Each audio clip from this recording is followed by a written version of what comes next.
हाय दोस्तों, मैं सपना हूँ। मेरी उम्र 20 साल है, मेरा रंग गोरा है और लंबे बाल हैं। मैं एक सीधी सादी लड़की थी, पर जब आप कहानी पढ़ेंगे तो सब जान जाएंगे कि कैसे मेरी जिंदगी बर्बाद की है। यह बात 14 जून 2008 की है, जब मैं जवान थी। मेरे पापा की बीमारी के कारण मौत हो गई थी तो माँ एकदम टूट सी गई थी। उनका बस मैं ही अकेली सहारा थी। इस हादसे ने हमारी जिंदगी बदल थी। पैसों की तंगी रहने लगी थी। तब हमारे दूर के रिश्तेदारों ने माँ पर दबाव डाला कि वो दूसरी शादी कर लें। मगर माँ न मानी। मगर वक्त के साथ माँ भी टूट गई और आखिर 1 साल बाद माँ ने दूसरी शादी कर ली। मेरे नए सौतेले पापा शराबी थे। उनके 2 बेटे थे जो करीब मेरी ही उम्र के थे या शायद मुझसे थोड़े बड़े थे। शुरू में तो सब ठीक तक चलता रहा, मगर साल भर में ही पापा माँ को मारने लगे और वे मुझे भी पसंद नहीं करते थे, सो मेरी पढ़ाई भी बंद हो गई थी। मेरे दोनों भाई भी हमेशा मुझे मारते रहते थे। घर का सारा काम हम माँ बेटी मिलकर करते थे और धीरे धीरे माँ टूट सी गई और बीमार रहने लगी। आखिरकार 12 फरवरी 2010 को माँ भी मुझे छोड़कर चली गई। अब तो मुझ पर जुल्म बढ़ने लगे। मैं भी धीरे धीरे इनकी मार की आदी हो गई।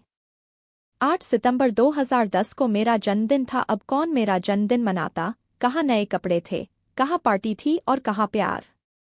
बस मैं काम में पिस रही थी। उस दिन तक मैं पूरी जवान हो गई थी। मेरा सौतेला भाई शुभम, जो 18 साल का था, अक्सर मुझे मरता था। दोपहर को मैं छत से कपड़े उतारने गई तो शुभम वहां आ गया और मेरे पीछे आकर खड़ा हो गया। शुभम बोला, अरे सपना, आज ये दुपट्टा तूने एक तरफ क्यों रखा है? नहीं तो इसके बिना तू रहती ही नहीं है। सपना बोली, वो क्या है ना भाई, आज मुझे गर्मी लग रही है, इसलिए मैंने सोचा छत पर हवा अच्छी आ रही है, थोड़ी हवा खा लूं। शुभम बोला, अरे मेरी सपना बहना, आज तो अच्छी लग रही हो, आओ आज तुम्हें एक चीज दिखाता हूँ। शुभम ने मेरा हाथ पकड़ लिया और मुझे घूरने लगा। मुझे अच्छा नहीं लगा तो मैं घूम गई। इतने में रंजीत, जो मेरा बड़ा भाई है, वो आ गया। वो करीब 20 साल का था। रंजीत बोला, क्या हो रहा है यहाँ? शुभम बोला, "कुह, कुछ नहीं भाई, देखो ये सपना है, मुझसे चिपक रही है, पता नहीं क्या चाहती है।" सपना बोलीन, "अ, नहीं भाई, ये झूठ बोल रहा है।"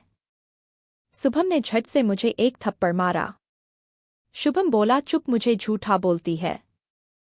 भाई, इसने खुद ही मुझे यहाँ बुलाया और मुझसे चिपक गई। मुझसे बोल रही है, मुझे गर्मी लग रही है। रंजीत ने मुझसे पूछा, क्या शुभम सही बोल रहा है? सपना बोली, वो तो दुपट्टे की बात पर मैंने कहा था, मगर मेरा मतलब ऐसा कुछ नहीं था। रंजीत बोला, अच्छा यह बात है, हमने सोचा तू जैसी भी है हमारी बहन है, तुझे खाना देते हैं, मगर तू तो पता नहीं किसका गंदा खून है। रुक, आज मैं तेरी सारी गर्मी निकाल दूंगा और तेरे सारे मतलब पूरे कर दूंगा। सपना बोली, भाई प्लीज, मैंने ऐसा कुछ नहीं कहा, प्लीज मुझे माफ कर दो। पर असल में तो मैं सब समझ रही थी कि ये दोनों भाई मेरे साथ गलत करने के ख्याल से यह नौटंकी कर रहे हैं। जवान तो मैं भी हो चुकी थी, पर मुझे विरोध तो करना ही था ना अपने सौतेले भाइयों की हरकतों का। शुभम वहां खड़ा मुस्कुरा रहा था और रंजीत से नजरें चुराकर मुझे चिढ़ा रहा था।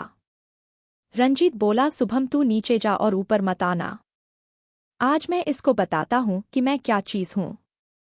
शुभम वहां से चला गया। सपना बोली, नहीं भाई, प्लीज मुझे जाने दो, मैं आपकी बहन हूँ प्लीज। रंजीत बोला, चुप, तू कहाँ से मेरी बहन हो गई? हाँ, आज तुझे अपनी बीवी जरूर बनाऊंगा। रंजीत बोला, मुझे अभी कहीं जाना है।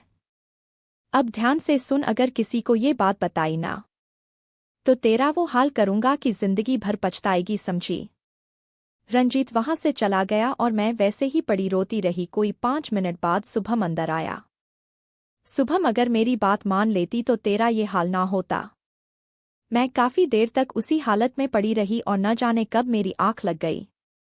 शाम को 6 बजे मेरी आंख खुली। मैं जल्दी से उठी और गुसलखाने में चली गई, वहां से नहाकर कपड़े पहने। हाँ, एक बात मैं आपको बता दूं, यहाँ पड़ोस के लोग जानते हैं कि इस घर में मेरी क्या हालत है। इसीलिए बेचारे अपने बच्चों के पुराने कपड़े मुझे दे देते हैं, बस मेरा गुजारा चल जाता है। उन्हीं कपड़ों में से एक गुलाबी टी शर्ट और नीला पजामा मैंने पहना और खाना बनाने की तैयारी में लग गई। पापा बोले, सपना कहाँ हो? यहाँ आओ। दोस्तों, मैं आपको बताना भूल गई, पापा की खुद की दुकान है, तो वो सुबह 8 बजे जाते हैं तो सीधे शाम को 7 बजे ही आते हैं और आने के साथ ही उनको खाना चाहिए। मैं भागकर रसोई से बाहर आई और कहा, बस 15 मिनट में खाना बन जाएगा। पापा बोले, किसी काम की नहीं है तू? अब तक खाना नहीं बना? इतनी देर क्या कर रही थी? सपना बोली, वो। पापा, मेरी आँख लग गई थी, इसीलिए जरा देर हो गई। मैं आगे कुछ बोल पाती इससे पहले पापा ने एक जोरदार तमाचा मुझे जड़ दिया।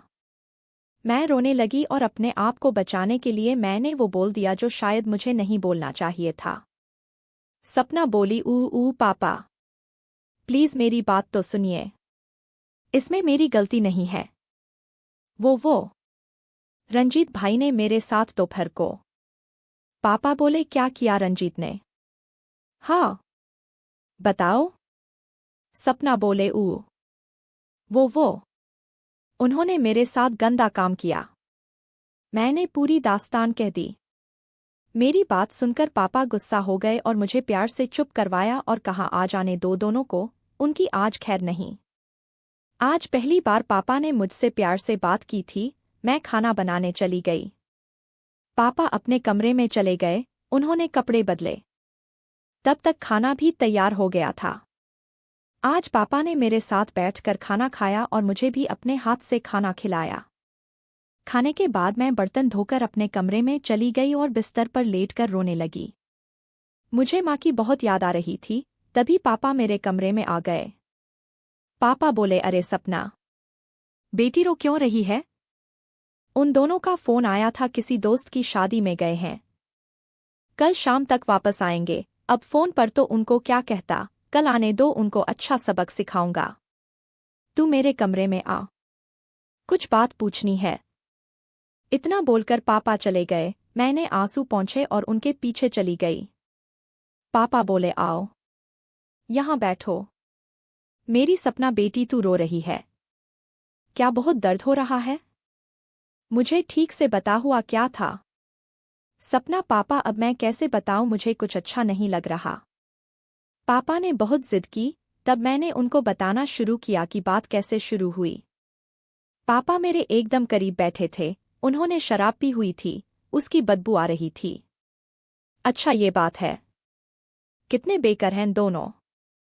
सपना बोली, पापा ये आप क्या कर रहे हो?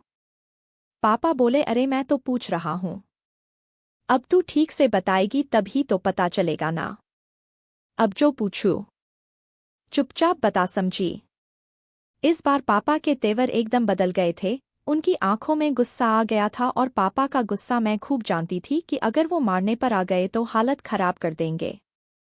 मेरे सौतेला पिता अपनी औकात दिखा रहे थे।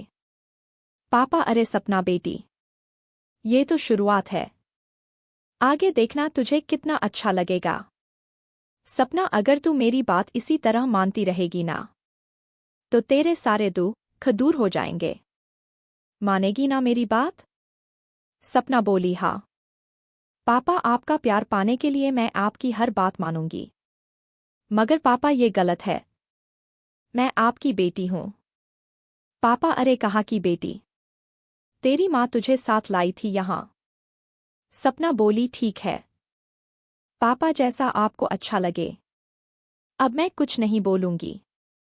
पापा बोले, ये हुई ना बात, आज से तेरे दुख के दिन खत्म हो गए हैं। अब मुझे किसी बात का डर नहीं था, क्योंकि अगर मैं मना भी करती तो भी पापा मुझे छोड़ते नहीं, तो क्यों ना उनकी में मिलाकर कम से कम अपनी आगे की जिंदगी तो ठीक करूं। सुबह 9 बजे मेरी आँख खुली तो मैं जल्दी से उठी, नहाकर पापा को उठाने गई, वो सोए हुए थे। पापा बोले, ओह ये बात है, वक्त क्या हुआ है? सपना बोली, पापा 9:30 बज गए हैं। पापा बोले, अरे बाप रे, आज तो बहुत लेट हो गया और बदन भी दुख रहा है। उसके बाद नहाकर आराम से नाश्ता करके ही जाऊंगा। सच में तूने मेरी जिंदगी बना दी। सपना बोली अच्छा जाने दो। अपनी पहली बीवी के बारे में कुछ बताओ ना प्लीज। पापा बोले मैं सब बताता हूँ। मैं 23 साल का था जब मेरी शादी हुई थी और राधा 21 की। पापा खुश होकर नहाने चले गए और मैं नाश्ते की तैयारी में लग गई। लगभग 11 बजे तक हम नाश्ते से निपट गए। पापा बोले सपना, एक बहुत जरूरी बात बताना भूल गया। शाम को तेरे भाई आए तो उन्हें जरा भी शक ना हो कि हमने रात क्या किया है और तुमने मुझे उनके बारे में कुछ भी नहीं बताया। ओके। सपना बोली लेकिन पापा अगर उन्होंने दोबारा मेरे साथ कुछ गलत करने की कोशिश की तो? पापा की बात मुझे अच्छे से समझ में आ गई थी। अब मुझे किसी किस्म का डर नहीं था। सच ही कहा है किसी ने। अब ये तीनों बाप बेटे मेरे गुलाम बनने वाले थे। पापा के जाने के बाद मैंने घर की साफ सफाई की। मेरा पूरा बदन दर्द से खा रहा था मगर ना जाने कहाँ से मुझमें इतनी ताकत आ गई थी कि मैं फटाफट सारा काम कर रही थी। दोपहर का खाना तो बनाना नहीं था, सो मैं सारा काम निपटाकर सो गई। लगभग 5.30 बजे तक सुकून की नींद लेने के बाद मेरी आँख खुली, तभी शुभम गया और मुझे देखकर मुस्कुराने लगा। मैं बोली क्या हुआ, क्यों मुस्कुरा रहे हो? शुभम कुछ नहीं, देख रहा हूँ तेरी अकड़ अभी निकली नहीं। तुझे दोबारा सबक सिखाना पड़ेगा। मैं कुछ नहीं बोली और मुँह हाथ धोकर रसोई में खाना बनाने चली गई। शुभम भी मेरे पीछे आ गया। शुभम बोला आज तो बड़ी क्यामत लग रही हो। क्या इरादा है? मैंने उसकी बात का कोई जवाब नहीं दिया और अपने काम में लगी रही। मुझे अच्छा लग रहा था मगर मैंने ना चाहते हुए भी पीछे मुड़कर उसको धक्का दे दिया। मैं बोली शर्म करो, मैं तुम्हारी बहन हूँ। मैंने पापा से कुछ नहीं कहा। अब अगर तुमने कुछ किया ना तो पापा को बता दूंगी। शुभम बोला अरे चल, पापा तेरी बात कभी नहीं सुनेंगे। कल की बात भूल गई क्या? तू अगर चुपचाप मान जाएगी ना तो कल तुझे पक्का एक प्यारा सा गिफ्ट लाकर दूंगा और आज के बाद तुझे कभी परेशान नहीं करूंगा। मुझे तो इसी मौके का इंतजार था मगर ऐसे सीधे हाँ बोल देती तो गड़बड़ हो जाती।